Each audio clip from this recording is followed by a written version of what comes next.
नमस्कार। 4C supreme law partners की इस नए कानूनी एपिसोड में मैं एडवोकेट डॉक्टर अजय कुमार पांडे आपका स्वागत करता हूं। मैं आपको लेकर चल रहा हूं बुद्ध की धरती, अशोक सम्राट का राज्य बिहार। इस वक्त बिहार में आग लगी हुई है और कोई भी फायर टेंडर, दमकल, आग बुझाने वाली गाड़ी इस आग पर काबू नहीं कर पाएगी। अब आप कहेंगे दिख नहीं रही है। जी हां, यह आग उस ज्वालामुखी की तरह है जो जमीन के अंदर इस वक्त पनप रही है। इसका विस्फोट किसी भी वक्त हो सकता है। इस वक्त कोरोना की वह लंबी कतार मजदूरों की आपको याद होगी जो अपनी मोटरी, गठरी, बाल बच्चे, बीवी, टांग पर पैदल ही दिल्ली से बिहार की तरफ कूच कर गए थे। कमोबेश वही हालत है कि इस आग में झुलसने को होता उल्टा है। आग लगती है तो भगदड़ मचती है, लोग वहां से भागते हैं, लेकिन बिहार की यह आग अनोखी है। हर कोई इस आग में जलने के लिए जा रहा है, लेकिन भागने की बजाय वह आग की तरफ दौड़ा चला जा रहा है। आप कहेंगे वकील साहब क्यों अनबुझी पहेलियां बुझा रहे हो, ऐसा तो कुछ हो नहीं रहा है बिहार में। बिल्कुल हो रहा है।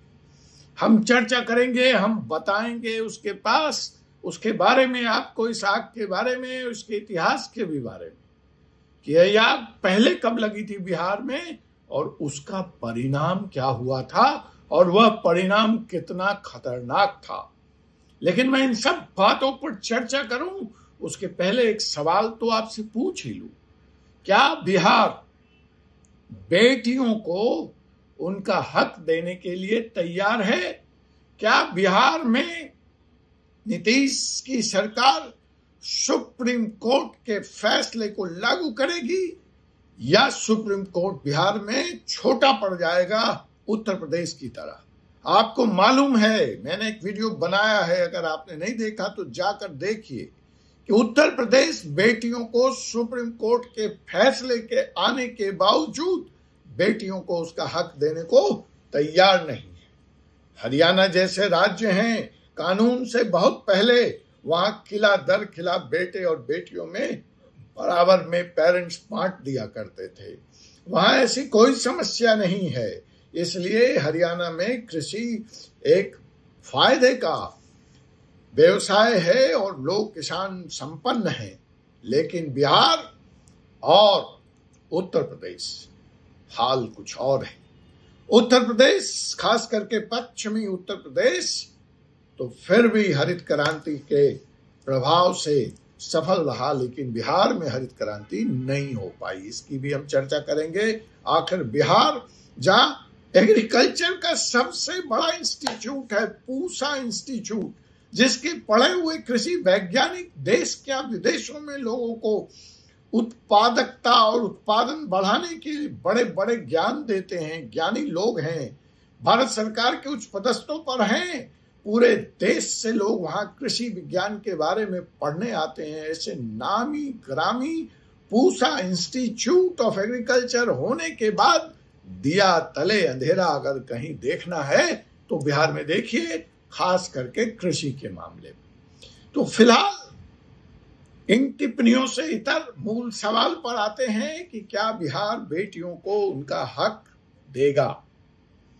यह सवाल इस वक्त मौजूद हो गया है, महत्वपूर्ण हो गया है, क्योंकि बिहार में नीतीश कुमार की सरकार ने लैंड सर्वे, व्यापक land survey, special land survey की घोषणा की है। गांव गांव, सड़क सड़क, घर घर, मोहल्ला मोहल्ला, इस वक्त चाय की टपड़ी से लेकर 5 सितारा होटल तक एक ही चर्चा है। लैंड सर्वे, किसको अपना हक मिलेगा, किसको अपना हक नहीं मिलेगा, किसके पास कागज है, किसके पास कागज नहीं है, किसी के पास खतियान है तो डीड नहीं, जिसके पास डीड है तो खतियान चूहे ने खा लिया है। अंचल कार्यालय में रैयतों की, जमीन मालिकों की भीड़ लगी हुई है। आर्थिक दोहन के भी शिकायतें मिल रही हैं। मुट्ठी गर्म किए जा रहे हैं। दबंगों का बोलबाला है।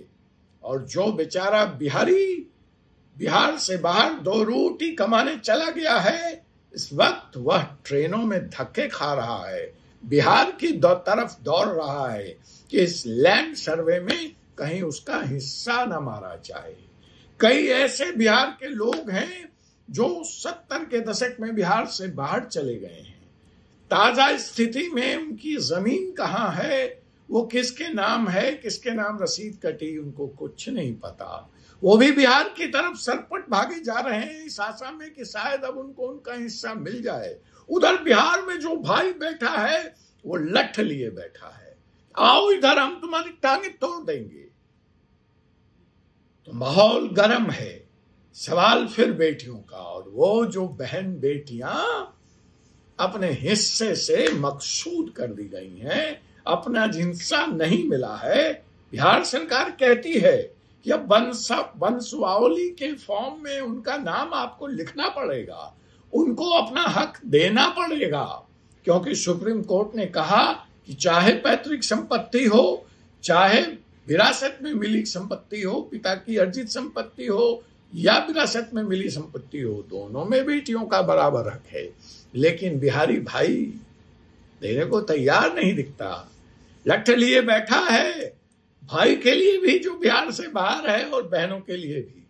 अब देखना है कि सरकार बेटियों को उसका हक कैसे दिला पाती है, मिलेगा भी कि नहीं मिलेगा।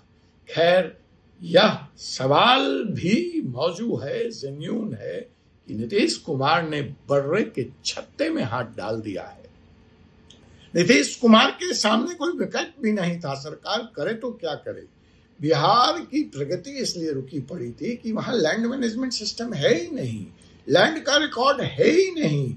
उद्योग धंधे व्यवसाय कहाँ लगाए जाएं, कैसे लगाए जाएं, यह बहुत बड़ी समस्या है बिहार के लिए। और हरित क्रांति भी बिहार में इसलिए नहीं हो पाई कि जब ये लैंड रिकॉर्ड नहीं था और जमीन छोटे छोटे टुकड़ों में बटा है, तो ट्रैक्टर कहाँ से आए, ट्रैक्टर किसकी जमीन पर चले, चौहद्दी का मार्का ही नहीं लगा है। तो इन सारी समस्याओं को देखते हुए जहां तक नीतीश कुमार की इंटेंट का सवाल है, तो बड़ा दुस्साहसिक कदम है।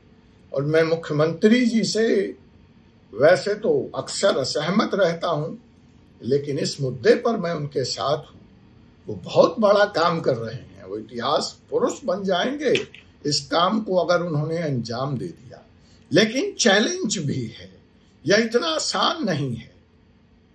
नीतीश कुमार जी का इंटेंट है कि जो लैंड डिस्प्यूट है वो लैंड रिकॉर्ड नहीं होने के कारण है, और बिहार के अदालतों में 46% मुकदमे लैंड से जुड़े हैं। तो अगर ये मसला सॉल्व हो जाए तो बिहार की अदालतों को बढ़ाने की जरूरत नहीं है, इंफ्रास्ट्रक्चर पे और खर्च करने की जरूरत नहीं है। इसी अदालतों से लोगों को त्वरित न्याय मिल सकता है, ऐसी मुख्यमंत्री जी की सोच है।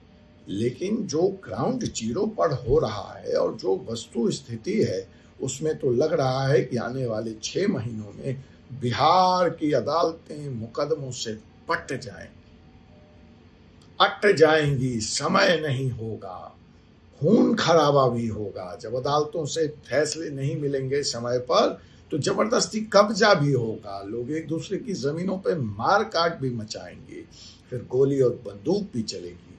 तो मुझे खतरा इसमें बहुत बड़े लॉ एंड ऑर्डर का है।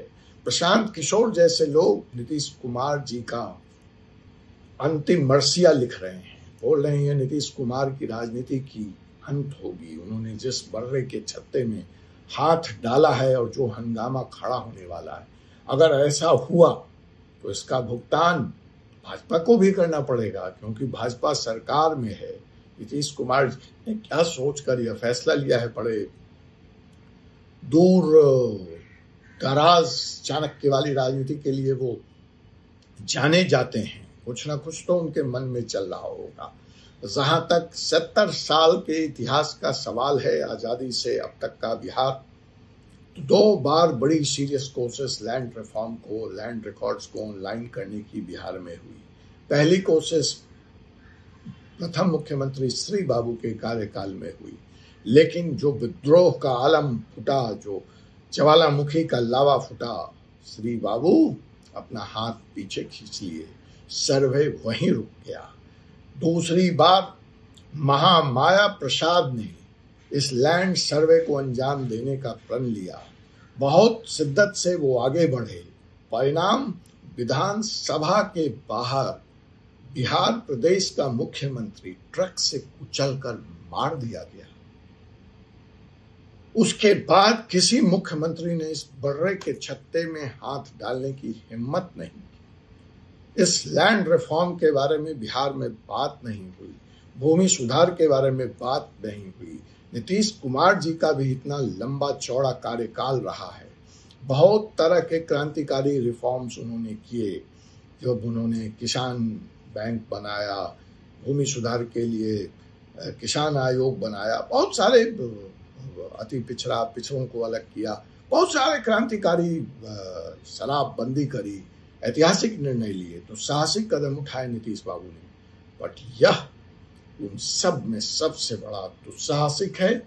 चैलेंज ये है कि क्या यह ग्राउंड जीरो पर सफल हो पाएगा या यह आग बिहार को एक बार फिर अपने लपेट में ले लेगा और अच्छा के बजाय बुरा होगा, मुकदमा कम होने की बजाय बढ़ेगा।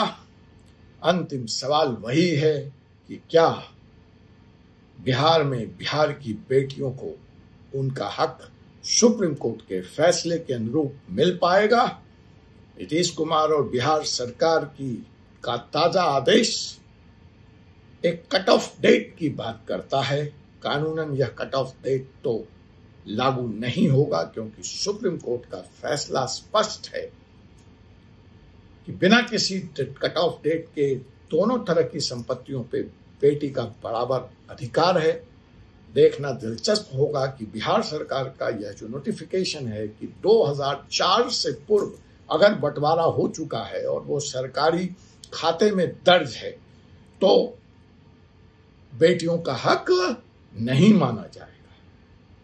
लेकिन अगर वो खाते में दर्ज नहीं है, सरकारी रिकॉर्ड में उपलब्ध नहीं है, तो उसमें फिर बेटियों को उनका हक देना पड़ेगा। देखना है कि जो आपसी सहमति के आधार पर इस तरह के सेटलमेंट्स हुए भाइयों और बहनों के बीच में, वो कानून की शक्ल में, कानून की धरातल पर कितने खड़े उतरते हैं, उसको लेकर नया विवाद भाई और बहनों के बीच होता है या नहीं होता है, और होता है तो सरकार इससे कैसे निपटती है। लेकिन कानूनी तौर पर बिहार सरकार का यह नोटिफिकेशन सुप्रीम कोर्ट के जजमेंट के खिलाफ है। तो यह भी देखना दिलचस्प होगा कि क्या इस तरह का कोई मुकदमा कोई बिहार की बहन बेटी लेकर सुप्रीम कोर्ट आती है, कंटेम्प्ट फाइल करती है बिहार सरकार के खिलाफ, या इस पर एक PIL लगता है। खैर, इस मामले में जो भी अपडेट होगा, बिहार से आग की लपेटें आपको जख्मी न कर दें, जला न दें, ध्यान से रहें, सुरक्षित रहें। हम आपको ताजा अपडेट इस मसले पर देते रहेंगे। तब तक मुझे एडवोकेट डॉक्टर अजय कुमार पांडे को अनुमति दीजिए। जय हिंद, जय भारत, जय संविधान।